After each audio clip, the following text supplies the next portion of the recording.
તમારા ઘરમાં હારા અક્ષર કોના નીકળે? અમારે ભૌતિક ના અક્ષર જે વાંચી બતાવે ને એને 101 રૂપિયા ઇનામ. 101 રૂપિયા ઇનામ. ભૌતિક ના અક્ષર વાંચવાના ખાલી. એ મારે ટોડલે બેઠો રે મોર ક્યાં બોલે. જા પૂછ ક્યા મોર તો ઠીક પણ મારી ઢેલ શું કરે છે? લેકિન ये साला कर क्या रहा है? મારી ઢેલ તૈયાર થાય છે. ક્યાં જવાનું છે? તૈયાર થાય છે. रुको जरा તમારા ભાઈને ઘરે જમવા જવાનું છે. મારા મોટા ભાઈના ઘરે જમવા જવાનું છે એટલે આ બધા તૈયાર થાય છે. અમારા ભાણીબેન ઘરે આંટો મારવા આવ્યા છે. જો કોઈ વડાપાવ લઈને આવી છે. આપણે જમવા જવાનું છે ને વડાપાવ લઈને. એ વડાપાઉં લઈને આવી છે તો અમે જો વડાપાઉં તમને બતાવું છું. આજે અમે વડાપાઉં ખાવું. એક દિવસમાં અમે બે વસ્તુ ખાવું. આ વડાપાઉં છે चल झूठा અને મોટા ભાઈના ઘરે જમવાનું મોટા ભાઈના ઘરે જમવા જવાનું છે. શું કરવા જવાનું છે, કેમ બોલાવ્યા છે, કાંઈ ખબર નથી. ત્યાં જઈએ એટલે જમીને આવશું ઈ ખબર છે. ये बड़ी अच्छी बात कही आप. તમને ખબર છે વડાપાવ એના છે? હે ને?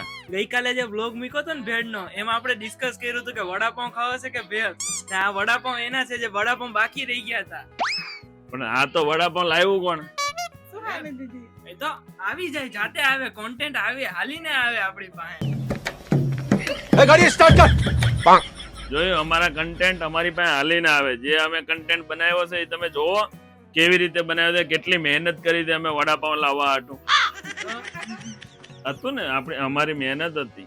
मुझे कुछ दिखाई नहीं दे रहा बाबा. અને આ અમારે ભૌતિક હમણાં શું કે આપણે અમારો ભૌતિક ધ્યેય. ભૌતિક ધ્યેય તો વડાપાવ ખાવાનો. હા, તો હવે અમે ઘરે આવી ગયો. હવે છે ને ડેલ હાથીભાઈ, ડેલ તો ઠીક પણ હાથીભાઈ આ ટિફિન ધોવાનું છે. બોલો, ટિફિન મારે કાઢવાનું ને કામે મારે જવાનું. રેડી અને ઘરે આવીને બ્લોગ હું જ બનાવું.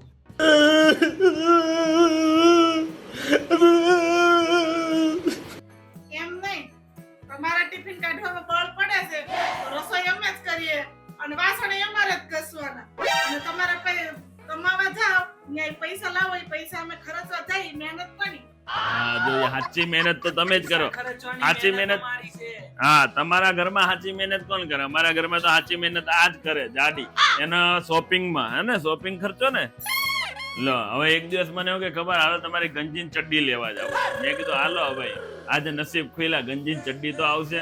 ત્યાં ગયા, શોરૂમમાં આટા માર્યા, 4 ડ્રેસ લીધા અને 4 પેન્ટ ને ટી-શર્ટ લીધા. પછી મને કે ખબર કે ગંજીન ચડ્ડી અહીં નો હારી મળે, એ તો આપણે બધી પારસમાંથી લઈ આવ. इतने तेजस्वी लोग हैं हमारे पास. નહોતી સારી તેને જોયું, અમને ન ખબર પડે કાપડ કેવું છે. અરે 4000 ના ખર્ચા પછી મારી ચડ્ડી ગંજી તો ન જાય. સૌથી મેન મહેનત આ ભાઈની છે. જુઓ તો ખરી કયુંનો ડિસ્કો કરે છે બ્લોગમાં. અને અમારા ભૌતિક ધ્યેય ચાલુ જ રહે. ભૌતિક પરિમિતિ, ભૌતિક ધ્યેય, પછી ભૌતિક ભૂગોળ, પછી ભૌતિક ઇતિહાસ, આ બધું ભૌતિક અમારે વિડીયોમાં ચાલુ જ રહે. એ પણ થોડાક દિવસ જ છે, પછી સ્કૂલ નહીં ચાલુ થાય એટલે બિચારો આખો દિવસ ઘરે નહીં રહે. બિચારો હા, તો એ બિચારા બ્લોગમાં તો આવશે જ. આવે તો હાડા પાછા છૂટી જાય. એ તમારા ઘરમાં હારા અક્ષર કોના નીકળે? અમારે ભૌતિક ના અક્ષર જે વાંચી બતાવે ને એને 101 રૂપિયા ઇનામ. 101 રૂપિયા ઇનામ. ભૌતિક ના અક્ષર વાંચવાના ખાલી. ને 1 રૂપિયા ઇનામ કેમ કે મારા અક્ષર કોઈ ન હોય. એ લખે પછી ઈ નથી વાંચી શકતો. तुम खुद देखो, ये देखो, है मुझसे कोई स्मार्ट.